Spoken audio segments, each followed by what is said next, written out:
Hello friends, ओम श्री गणेशाय नमो। ओम नमः शिवाय। आप सभी का स्वागत है आपकी अपनी यूट्यूब चैनल पर।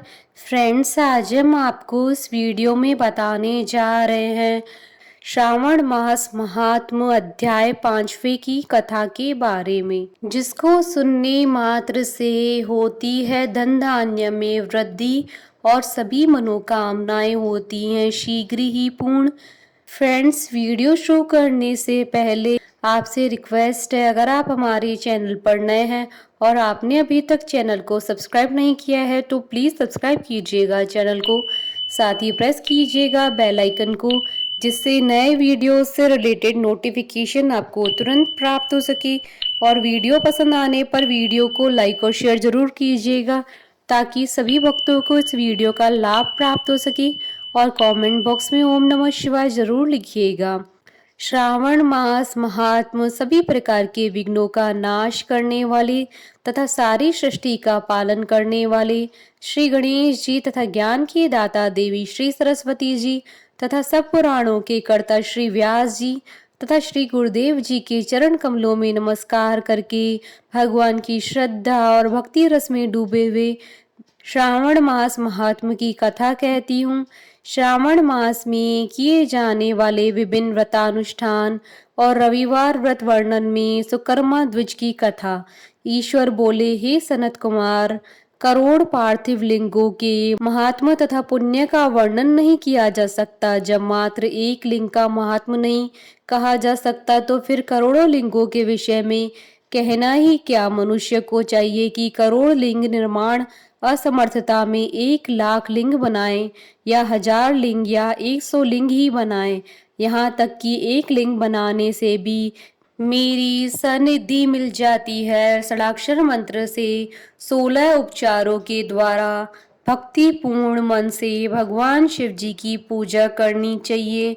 गृह यज्ञ के साथ उद्यापन करना चाहिए, उसके बाद होम करना चाहिए और ब्राह्मणों को भोजन कराना चाहिए। हे सनत कुमार, इस अनुष्ठान को करने वाले की अकाल मृत्यु नहीं होगी। यह व्रत बांझपन को दूर करने वाला, सभी विपत्तियों को नाश करने वाला तथा सभी संपत्तियों में वृद्धि करने वाला, मृत्यु के पश्चात वह मनुष्य कल्प पर्यंत मेरे समीप कैलाश वास करता है। जो मनुष्य श्रावण मास में पंचामृत से शिव जी का अभिषेक करता है वह सदा पंचामृत का पान करने वाला, गोधन से संपन्न, अत्यंत मधुर भाषण करने वाला तथा त्रिपुर के शत्रु भगवान शिव को प्रिय होता है।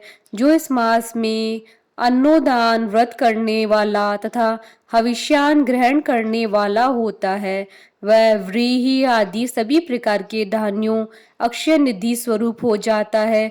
पत्तल पर भोजन करने वाला श्रेष्ठ मनुष्य स्वर्ण पात्र में भोजन करने वाला तथा शाक को त्याग करने से शाककर्ता हो जाता है।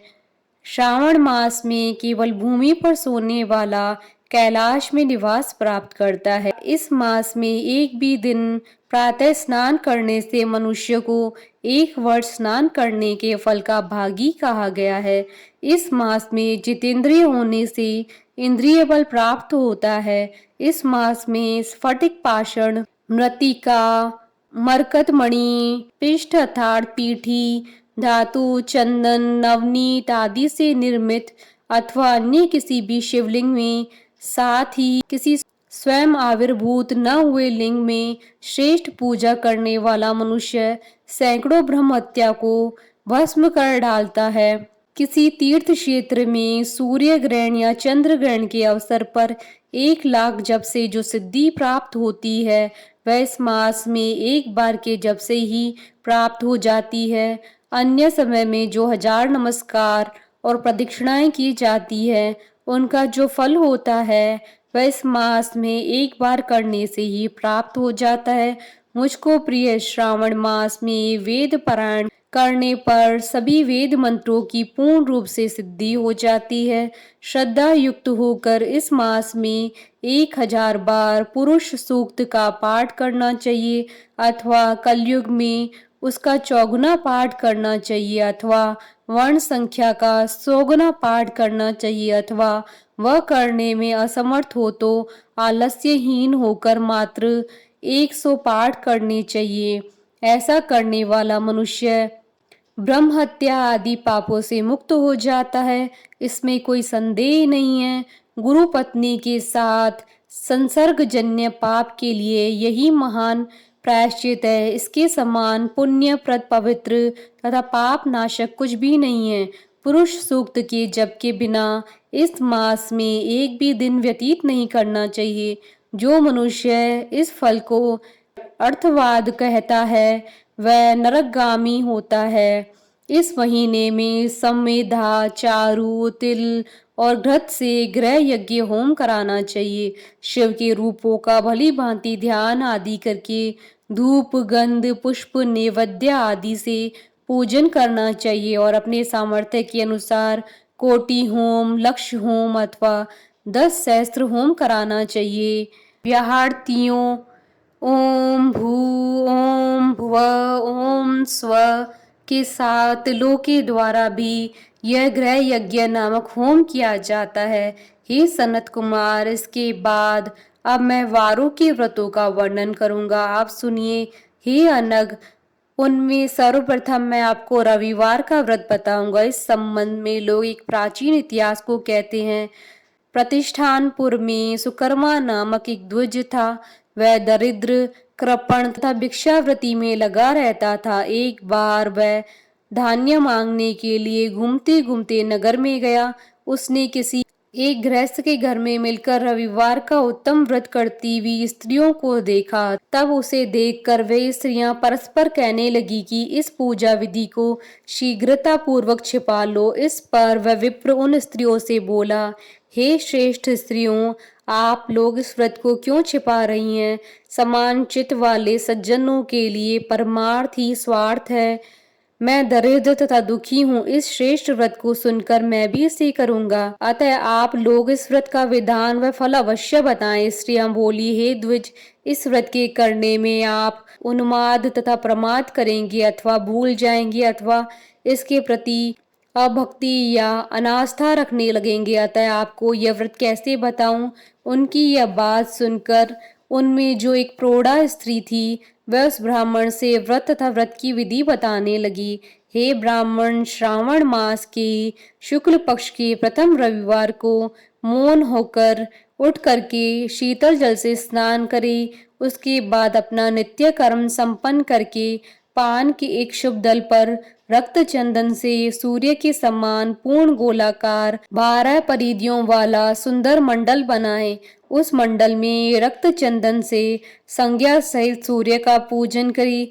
उसके बाद घुटनों के बल भूमि पर झुककर 12 मंडलों पर अलग अलग रक्त चंदन तथा जपा कुसुम से मिश्रित अर्घ्य श्रद्धा भक्ति पूर्वक सूर्य को विधिवत प्रदान करे और लाल अक्षत, जपा कुसुम तथा अन्य उपचारों से पूजन करे। उसके बाद मिश्री से युक्त नारिकेल के बीज का नैवेद्य अर्पित करके आदित्य मंत्रों से सूर्य की स्तुति करें और श्रेष्ठ 12 मंत्रों से 12 नमस्कार तथा प्रदक्षिणाएं करें।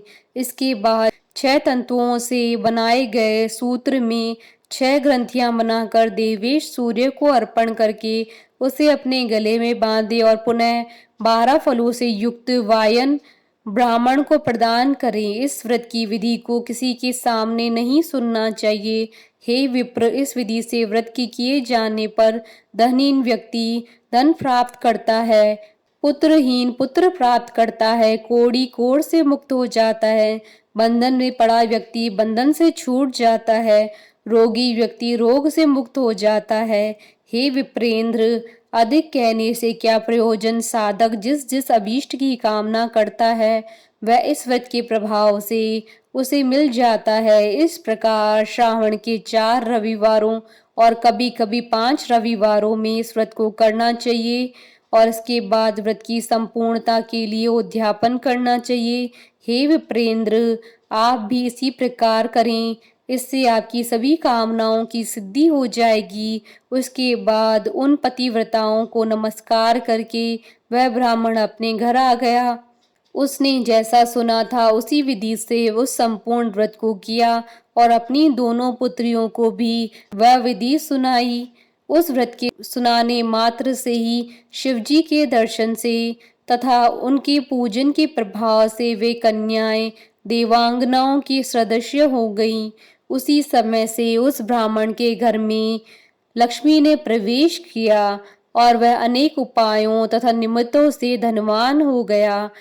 किसी दिन उस नगर के राजा ने ब्राह्मण के घर से होकर राजमार्ग से जाते समय खिड़की में खड़ी उन दोनों सुंदर तथा अनुपमय कन्याओं को देख लिया। तीनों लोकों में कमल, चंद्रमा आदि जो भी सुंदर वस्तुएं हैं, उन्हें वे दोनों कन्याएं अपने शरीरों के अवयवों से तिरस्कृत कर रही हैं। उन्हें देखकर राजा मोहित हो गए और क्षण भर के लिए वहीं खड़े हो गए।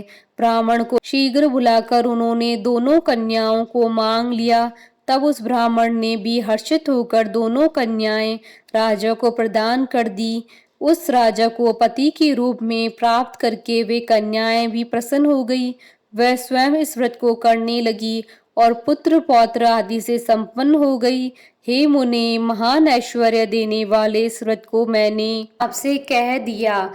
हे विधि नंदन, जिस व्रत के श्रवण मात्र से मनुष्य सभी मनोरथों को प्राप्त कर लेता है, उसके अनुष्ठान करने के फल का वर्णन कैसे किया जाए।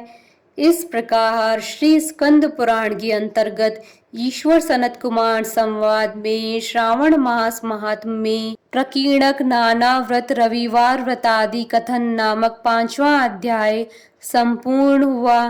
बोलिए भगवान शंकर माता पार्वती जी की जय। हमारे साथ इस वीडियो में अंत तक बने रहने के लिए आपका धन्यवाद। ओम श्री गणेशाय नमः। ओम नमः शिवाय।